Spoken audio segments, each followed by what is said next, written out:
Welcome back to my YouTube channel. Guys, 2 chapters हमने business studies के complete कर लिए थे, तो आज हम स्टार्ट करेंगे हमारा 3rd चैप्टर बिजनेस एनवायरनमेंट। तो चलिए शुरू करते हैं आज की हमारी ये क्लास। तो गाइस, हमारा 3rd चैप्टर है बिजनेस एनवायरनमेंट। तो देखिए, एज यूजुअल सबसे पहले हम क्या जानेंगे, बिजनेस एनवायरनमेंट का मीनिंग क्या होता है। भाई, एनवायरनमेंट का मतलब होता है हमारे आसपास की सराउंडिंग्स, है ना। हमारे आसपास की जो चीज़ें होती हैं वो क्या कहलाती हैं, एनवायरनमेंट। बिल्कुल वैसे ही बिजनेस एनवायरनमेंट कहते हैं कोई भी वो चीज़ जो हमारे बिजनेस को डायरेक्टली या इनडायरेक्टली अफेक्ट करती है। क्या? It refers to all the forces and institutions which affect our business directly or indirectly। कोई भी वो चीज़ जो हमारे बिजनेस पे असर डालती है, चाहे डायरेक्टली चाहे इनडायरेक्टली, उसे ही क्या कहा जाता है, बिजनेस एनवायरनमेंट। सर एग्जाम्पल दीजिए। भाई, एग्जाम्पल हो जाएगा सबसे पहला कस्टमर। बिल्कुल, अब देखिए, कस्टमर के बिना तो बिजनेस कुछ भी नहीं होता। सप्लायर, बिल्कुल, क्रेडिटर, डेटर्स, गवर्नमेंट, सोसाइटी, हर वो चीज़ जो हमारे बिजनेस पे असर डालती है, चाहे डायरेक्टली चाहे इनडायरेक्टली, उसे क्या कहा जाता है, बिजनेस एनवायरनमेंट। तो बहुत ही छोटा सा चैप्टर है गाइस। तो चलिए स्टार्ट करते हैं हमारा आज का पहला topic, features of business environment. तो गाइस, केस स्टडी आ सकती है इस टॉपिक पे और डायरेक्ट भी आ जाता है, ज़्यादातर केस स्टडी आती है, तो आप इसको केस स्टडी में नोट कर लीजिएगा। ओके, तो सबसे पहला, टोटलिटी ऑफ एक्सटर्नल फोर्सेस के देखिए सबसे पहला फीचर होता है बिजनेस एनवायरनमेंट का, टोटलिटी ऑफ एक्सटर्नल फोर्सेस। के बिजनेस एनवायरनमेंट के अंदर सारी की सारी एक्सटर्नल फोर्सेस आती हैं, चाहे हमारे बिजनेस को डायरेक्टली अफेक्ट करती हो चाहे इनडायरेक्टली, चाहे सप्लायर हो, चाहे क्रेडिटर हो, चाहे एम्प्लॉय हो, चाहे गवर्नमेंट हो, चाहे लॉ हो, कुछ भी, it includes all the external forces. इसमें सारी की सारी एक्सटर्नल फोर्सेस आती हैं जो हमारे बिजनेस को डायरेक्टली या इनडायरेक्टली अफेक्ट करती हैं। सेकेंड है guys, specific and journal forces. देखिए, स्पेसिफिक का मतलब होता है ह्यूमन। क्या? ह्यूमन, माइक्रो नेचर की चीज। कौन कौन? स्पेसिफिक में क्या क्या आ जाएगा भाई, स्पेसिफिक में आ जाएंगे ह्यूमन बीइंग्स, सप्लायर्स, कौन, कस्टमर्स, एम्प्लॉयज, क्योंकि हमारे बिजनेस पे असर डालते हैं। और जर्नल का मतलब होता है नॉन ह्यूमन, मैक्रो नेचर की चीज। इसमें क्या आ जाएगा, सोसाइटी, गवर्नमेंट, लॉ, टेक्नोलॉजी, ये सारा कुछ किस में आ जाएगा, जर्नल फोर्सेस में। तो गाइस, दूसरा फीचर है हमारा बिजनेस एनवायरनमेंट का कि बिजनेस एनवायरनमेंट के अंदर सारे के सारे स्पेसिफिक फोर्सेस आते हैं, ह्यूमन बीइंग्स आते हैं जो हमारे बिजनेस पे डायरेक्टली अफेक्ट करते हैं। और गाइस, सारी की सारी जर्नल फोर्सेस भी आती हैं, जैसे कि सोसाइटी, टेक्नोलॉजी, कानून, सुप्रीम कोर्ट, ये सब पॉलिटिकल पार्टीज, ये सब क्या है, ये भी हमारे बिजनेस पे असर डालती हैं। इन्हें कहा जाता है जर्नल फोर्सेस। तो अब तक हमने 2 फीचर पढ़ लिए। पहला, टोटलिटी ऑफ एक्सटर्नल फोर्सेस के बिजनेस एनवायरनमेंट के अंदर सारी की सारी एक्सटर्नल सोर्सेज आती हैं, चाहे इनडायरेक्टली अफेक्ट करती हो चाहे directly. Second, specific and journal forces के बिजनेस एनवायरनमेंट के अंदर सारी की सारी स्पेसिफिक फोर्सेस भी आती हैं, जैसे कि ह्यूमन बीइंग्स, और जर्नल फोर्सेस जैसे कि सोसाइटी, जैसे कि टेक्नोलॉजी, जैसे कि political parties. Next guys, inter relatedness. तीसरा फीचर क्या है बिजनेस एनवायरनमेंट का, इंटर रिलेटेडनेस। के देखिए, बिजनेस एनवायरनमेंट जो है वो आपस में एक दूसरे से क्या है, इंटर रिलेटेड। इसके जितने भी फोर्सेज होते हैं वो सारे क्या होते हैं, एक दूसरे से इंटर रिलेटेड होते हैं। अब आप सोच रहे होंगे सर कैसे होते हैं। भाई सोचिए, जैसे जैसे हम लोग वेस्टर्न कल्चर की तरफ जाते जा रहे हैं तो फास्ट फूड की डिमांड क्या हो रही है, बढ़ती जा रही है। तो देखो, हम वेस्टर्न कल्चर की तरफ जा रहे हैं, फास्ट फूड की डिमांड बढ़ती जा रही है। ऐसे ही वेस्टर्न कल्चर की तरफ हम लोग जा रहे हैं, आजकल हम लोग क्या पहनते हैं, जीन्स, हम सारा वेस्टर्न स्टाइल फॉलो करते हैं। तो तीसरा फीचर है बिजनेस एनवायरनमेंट का, इंटर रिलेटेडनेस। के बिजनेस एनवायरनमेंट के जितने भी सोर्सेज हैं एक दूसरे से क्या है, इंटर रिलेटेड हैं। एक के बिना दूसरा अधूरा है, या एक की वजह से दूसरे पे असर जरूर पड़ता है। ओके, फोर्थ है गाइस, कॉम्प्लेक्सिटी। क्या? कॉम्प्लेक्सिटी। के देखिए, जो बिजनेस एनवायरनमेंट है गाइस, इसके अंदर सबको पता है बदलाव आता रहता है। अभी हम पढ़ेंगे भी आगे डायनेमिक नेचर में कि बिजनेस एनवायरनमेंट जो है ये हमेशा चेंज होता रहता है। ठीक है, ये चेंज होता रहता है गाइस, हम लोग इसका पता भी लगा लेते हैं कैसे चेंज होगा, लेकिन सबसे मुश्किल मुसीबत जो हमारे सामने है वो गाइस ये है कि इसका चेंज लगाना तो बिल्कुल आसान है, लेकिन वो चेंज हमारे बिजनेस पे कैसे असर करेगा ये जानना बहुत मुश्किल है। फोर्थ फीचर है कॉम्प्लेक्सिटी। के देखिए, ये जानना बहुत ही कॉम्प्लेक्स है कि जो बिजनेस एनवायरनमेंट के अंदर चेंजेस आने हैं वो हमारे बिजनेस पे कैसे असर करेंगे, बहुत मुश्किल है ये सब जानना। अब देखिए एग्जांपल लेता हूं, मान लीजिए सरकार ने टैक्स का रेट 5% से बढ़ा दिया। अब सुनने में तो सिर्फ कितना लगता है 5%, लेकिन जहां पर करोड़ों अरबों की सेल होती है उनके लिए कितना बड़ा अमाउंट है 5%, उनको तो बहुत नुकसान हो जाएगा।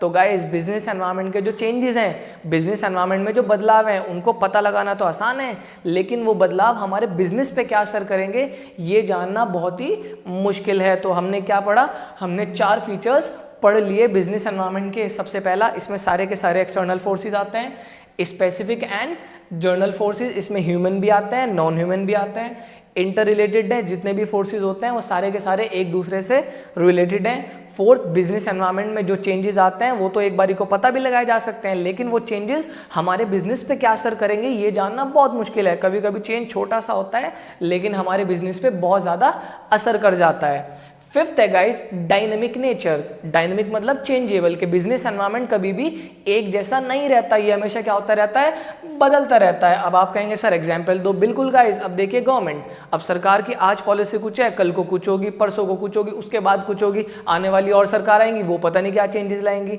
सिमिलरली लोगों का टेस्ट, आज कोई टेस्ट है फिर कल को कुछ और मांगेंगे। भाई पहले कलर टीवी मांगते थे, आज एलईडी 3D टीवी मांगते हैं। तो लोगों का टेस्ट क्या होता रहता है, बदलता रहता है। तो बिजनेस एनवायरनमेंट कभी भी एक जैसा नहीं रहता, ये डायनेमिक नेचर है, ये हमेशा क्या होता रहता है, चेंज होता रहता है।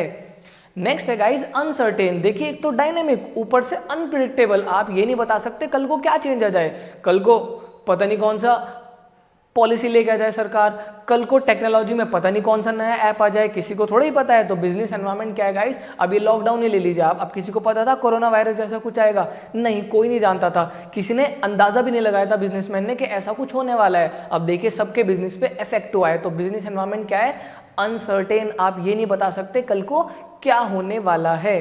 तो हमने गाइस 6 फीचर्स पढ़ लिए। पहला, totality of external forces, specific and journal forces, inter relatedness, complexity, dynamic nature, और 6th है अनसर्टेन। 7th और लास्ट है गाइस रिलेटिविटी, के देखिए बिजनेस एनवायरनमेंट के जितने भी फीचर्स हैं या फैक्टर्स हैं वो आपस में क्या है, रिलेटेड हैं। अभी आप सोच रहे होंगे सर ऊपर तो पढ़ा था इंटर रिलेटेडनेस, गाइस थोड़ा सा सिमिलर पॉइंट है, ध्यान से सुनिएगा। ये कह रहा है कि बिजनेस एनवायरनमेंट में जो चेंज आता है किसी चीज पर तो उसका पॉजिटिव इफेक्ट पड़ता है और किसी किसी चीज पर वो नुकसानदेह हो सकता है। सर मतलब अब जैसे फॉर एग्जांपल याद कीजिए, आपको पता होगा सॉफ्ट ड्रिंक के ऊपर पीछे बैन लगा था कुछ टाइम पहले, व्हाट्सएप पे बहुत वीडियो वायरल हुई थी कि सॉफ्ट ड्रिंक के अंदर कुछ कुछ केमिकल्स मिलाए जा रहे हैं, ऐसा ही हुआ था। तो गाइज उससे क्या हुआ था, सॉफ्ट ड्रिंक पे बैन लग गया था, सॉफ्ट ड्रिंक्स लोग छोड़ रहे थे, तो उसकी वजह से किस पे असर पड़ा था, उसकी वजह से जूस की डिमांड क्या हो गई थी, बढ़ गई थी। तो देखिए एक बदलाव एक के लिए ठीक है और दूसरे के लिए क्या है, खराब। तो गाइज कहने की बात क्या है, हमने पूरे के पूरे 7 फीचर्स पढ़ लिए बिजनेस एनवायरनमेंट के। ओके, तो केस स्टडी आएगी किसी भी एक पॉइंट पे आ सकती है, बहुत ध्यान से। अब फीचर्स पढ़ने के बाद नेक्स्ट है guys very very important again, importance oblique significance of business environment. देखिए भाई अभी अभी आपने पढ़ा, ये जो बिजनेस एनवायरनमेंट है ये बहुत ज़्यादा क्या होता रहता है, चेंज होता रहता है। तो आपको नहीं लगता बिजनेस को इसके लिए कुछ करना चाहिए? बिल्कुल गाइज, बिजनेसमैन लोग क्या करते हैं, इसके ऊपर नज़र वॉच बना के रखते हैं और इसे ही कहा जाता है एनवायरनमेंट स्कैनिंग। बिजनेस एनवायरनमेंट के ऊपर वॉच करने को क्या कहा जाता है, एनवायरनमेंट स्कैनिंग। ओके, तो याद रखिएगा एनवायरनमेंट स्कैनिंग। तो चलिए स्टार्ट करते हैं। सबसे पहला सिग्निफिकेंस है, हम ये पढ़ने जा रहे हैं बिजनेस एनवायरनमेंट को स्कैन करके कौन कौन से फायदे मिलते हैं एक बिजनेसमैन को। अगर आप बिजनेस एनवायरनमेंट पे नजर रखते हो तो इसके कौन कौन से बेनिफिट्स आपको मिलेंगे। सबसे पहला, enables the firm to identify opportunities and getting first mover advantage. के देखिए सबसे पहला फायदा अगर आप टाइम पे स्कैन कर लेंगे बिजनेस एनवायरनमेंट को, वो ये है कि आपको अपॉर्चुनिटीज मिल जाएंगी। देखिए अपॉर्चुनिटीज का मतलब होता है positive policies of business environment, business environment के फायदे, जो बिजनेस एनवायरनमेंट की वजह से फायदे मिलते हैं। जैसे फॉर एग्जांपल व्हाट्सएप सबसे पहली कंपनी थी जिन लोगों को, व्हाट्सएप सबसे पहली ऐप थी जहां ये देखा गया था कि लोगों को एक ऐसा प्लेटफॉर्म मिलना चाहिए जहां पर उनको चैट करने के लिए मिले। तो व्हाट्सएप सबसे पहली ऐप थी जिन्होंने ये रिकॉग्नाइज करा, और देख लीजिए व्हाट्सएप के बाद कितनी सारी ऐप आ गई, लेकिन आज तक भी व्हाट्सएप क्या है, नंबर 1 ऐप मानी जाती है, क्योंकि उन्होंने सबसे पहले क्या देखा था, उन्होंने सबसे पहले एनवायरनमेंट की स्कैनिंग करी थी और फर्स्ट मूवर एडवांटेज का फायदा उठाया था। व्हाट्सएप के बाद कितनी सारी और ऐप आई हैं, लेकिन स्टिल व्हाट्सएप इज नंबर 1। तो सबसे पहला फायदा मिलता है गाइस स्कैन करके बिजनेस एनवायरनमेंट को, वो ये है कि आपको जो फायदे पहुंचते हैं वो पता लग जाते हैं, ताकि आपको फर्स्ट मूवर एडवांटेज मिल सके। फर्स्ट मूवर एडवांटेज का मतलब होता है सबसे पहले करने का फायदा, किसी ने सोचा भी नहीं आपने कर भी डाला, तो ये इसका फायदा मिलता है। तो हमने पहला फायदा पढ़ लिया बिजनेस एनवायरनमेंट की स्कैनिंग का, वो है enables the firm to identify opportunities and getting first mover advantage. Second है guys helps in identifying threats and getting early warning signals के। देखिए दूसरा फायदा होता है बिजनेस एनवायरनमेंट को स्कैन करके, वो है गाइस आपको जो थ्रेट्स हैं। अब आप कहेंगे सर ये थ्रेट क्या है, पहले ऊपर पढ़ा है तो opportunities, positive policies of business environment. Threats का मतलब होता है guys negative policies of business environment, business environment के नुकसानात, मतलब बिजनेस एनवायरनमेंट को कि जो हमें, मतलब जो हमारे बिजनेस को नेगेटिवली अफेक्ट करती हैं चीज़ें। तो दूसरा फायदा मिलता है बिजनेस एनवायरनमेंट को टाइम पे स्कैन करके कि जो फ्यूचर में आने वाले नुकसानात हैं उनका पहले से ही अंदाज़ा हो जाता है, ताकि आप उनके लिए तैयार हो सकें। क्या दूसरा फायदा है टाइम पे स्कैनिंग करके गाइस, वो है helps in identifying threats and getting early warning signals. के फ्यूचर में जो आपको नुकसान हो सकते हैं आप उनका पहले ही पता लगा लेते हैं और आपको क्या मिल जाते हैं, अर्ली वार्निंग सिग्नल्स। तो हमने क्या पढ़ा, हमने 2 फायदे पढ़ लिए, दूसरे को थोड़ा डिटेल में पढ़ते हैं भी। गाइस एग्जांपल लेते हैं, मान लो इंडिया की कंपनी को ये पता चले कि बाहर से कोई फॉरेन कंपनी आने वाली है, एक मल्टीनेशनल कंपनी आने वाली है। तो गाइज उन्होंने क्या करा, इंडियन कंपनी ने इसे एज अ वार्निंग सिग्नल लिया कि भाई बाहर से कंपनी आएगी, ज़रूर हमें कंपटीशन देगी। तो उन्होंने अभी से ही इसकी तैयारी शुरू कर दी, उन्होंने अपनी प्रोडक्शन कैपेसिटी को क्या कर दिया, इंक्रीज। मैं मारुति का एग्जाम्पल ले रहा हूँ, जब उन लोगों को पता चला था कि बाहर से बहुत सारी कार मैन्युफैक्चरिंग कंपनी आ रही है, तो उन्होंने अपना प्रोडक्शन 3 गुना कर दिया था ताकि उनके साथ कंपीट कर सके। उन्होंने क्या करा, उन्होंने इसे एज अ वार्निंग सिग्नल लिया था। अब देखिए अगर वो बिजनेस एनवायरनमेंट की स्कैनिंग ना करते, उन्हें ये बात पता ना चलती। तो 2 फायदे पढ़ लिए। तीसरा है guys helpful in planning and policy formulation. आप सबको पता है प्लानिंग का मतलब होता है पहले ही डिसाइड कर लेना क्या करना है, कैसे करना, कब करना। अब सबको पता है फ्यूचर क्या है, अनसर्टेन है, और प्लानिंग हमेशा आगे के लिए होती है। तो हम ये तो नहीं बता सकते फ्यूचर में क्या होने वाला है, लेकिन आइडिया तो ले ही सकते हैं। तो वो जो आइडिया है प्लानिंग करते हुए जो आता है, वो आता है बिजनेस एनवायरनमेंट की स्कैनिंग करके। बिजनेस एनवायरनमेंट की स्कैनिंग करके हम लोग अंदाजा तो लगा ही सकते हैं। तो तीसरा फायदा है गाइज हेल्पफुल इन प्लानिंग। फिर उसी हिसाब से हम लोग क्या करते हैं, अपनी आगे की पॉलिसीज भी बनाते हैं बिजनेस की। तो बिजनेस एनवायरनमेंट को स्कैन करके तीसरा जो फायदा मिलता है वो है प्लानिंग करने में मदद मिलती है, और साथ में पॉलिसी फॉर्मुलेशन में भी मदद मिलती है। पॉलिसी फॉर्मुलेशन का मतलब है बिजनेस की पॉलिसीज बनाने में आसानी होती है। तो हमने 3 फायदे पढ़ लिए बिजनेस एनवायरनमेंट के। शुरू की 2 के ऊपर सबसे ज़्यादा केस स्टडीज आती हैं, ध्यान रखिएगा। पहला और दूसरा, फर्स्ट मूवर एडवांटेज और helps in identifying threats and getting early warning signals. Fourth है guys help to adjust and adapt with the rapid changes. आप सबको पता ही है कि जो बिजनेस एनवायरनमेंट है वो क्या होता रहता है, बिजनेस एनवायरनमेंट हमेशा एक जैसा नहीं रहता, चेंज होता रहता है। तो गाइज एनवायरनमेंट स्कैनिंग करके ये फायदा मिल जाता है कि जो बाहर चेंजेस आ रहे हैं हम उन चेंजेस को क्या कर सकते हैं, अपनी ऑर्गेनाइजेशन के अंदर इंप्लीमेंट करने में हेल्प ले सकते हैं। तो बिजनेस एनवायरनमेंट का तीसरा फायदा है कि जैसे जैसे बाहर चेंजेस होते हैं, बिजनेस एनवायरनमेंट की स्कैनिंग करके हम उन चेंजेस को अपने हिसाब से क्या कर सकते हैं, अडॉप्ट कर सकते हैं। तो 4 फायदे पढ़ लिए हमने बिजनेस एनवायरनमेंट के। फिफ्थ है guys helpful in tapping and assembling resources. अब आप सबको पता ही होगा आउटपुट बनाने के लिए क्या चाहिए होता है, इनपुट। तो भाई सीधी सी बात है, हम वही तो आउटपुट बनाएंगे जो मार्केट में जिसकी डिमांड होगी, और फिर उसी का इनपुट लाएंगे। अब हमें कैसे पता चलेगा मार्केट में किस चीज़ की डिमांड है, अब वो पता चलेगा बिजनेस एनवायरनमेंट की स्कैनिंग करके। बिजनेस एनवायरनमेंट की स्कैनिंग करके ये पता लगाया जा सकता है किस चीज़ की फ्यूचर में डिमांड होगी या अभी किस चीज़ की डिमांड है। तो इससे क्या होता है गाइज, इससे हमें उसी चीज़ का रॉ मटेरियल एक्वायर करेंगे जिस चीज़ की डिमांड होगी। फॉर एग्जांपल एक टीवी मैन्युफैक्चरिंग कंपनी है, भाई आजकल कौन से टीवी चलते हैं, एलईडी 3D टीवी। तो वो किस चीज़ का रॉ मटेरियल ढूंढेंगे, एलईडी 3D टीवी का या फिर ब्लैक एंड व्हाइट टीवी का। ऑब्वियस सी बात है एलईडी और 3D टीवी का।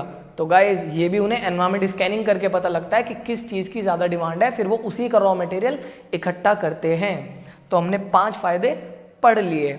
लास्ट है गाइस इंप्रूवमेंट इन परफॉर्मेंस, के वो कंपनीज जो टाइम पर स्कैन कर लेती हैं एनवायरनमेंट को, वो हमेशा दूसरों से बढ़िया चलती हैं। जैसे मान लीजिए कोई कंपनी है, सरकार ने टूरिज्म को प्रमोट करने के लिए कुछ किया, अब कंपनी को लगा सरकार टूरिस्ट पर अगर बढ़ावा दे रही है तो उन्होंने होटल्स में इन्वेस्ट कर दिया, तो उससे क्या होगा, उससे गाइज उनकी परफॉर्मेंस जो है, उनकी प्रॉफिटेबिलिटी जो है वो बढ़ जाएगी। तो छठा फायदा होता है बिजनेस एनवायरनमेंट को टाइम पे स्कैन करने का, कि कंपनी की जो परफॉर्मेंस है वो क्या हो जाती है, इंप्रूव हो जाती है। तो इंप्रूवमेंट इन परफॉर्मेंस, 6 फायदे हो गए बिजनेस एनवायरनमेंट की स्कैनिंग के। तो गाइज देखिए कितनी बढ़िया क्लास थी, कितने अच्छे से हमने एक्सप्लेन किया। तो गाइज अगर आपको हमारी क्लास पसंद आई हो, तो अगर आप हमारे चैनल पर नए हैं, इसको सब्सक्राइब करें, इसको लाइक करें और गाइज कमेंट भी करें, ताकि हमें क्या मिलता रहे, मोटिवेशन मिलता रहे। तो जल्दी मिलेंगे अगली वीडियो के साथ।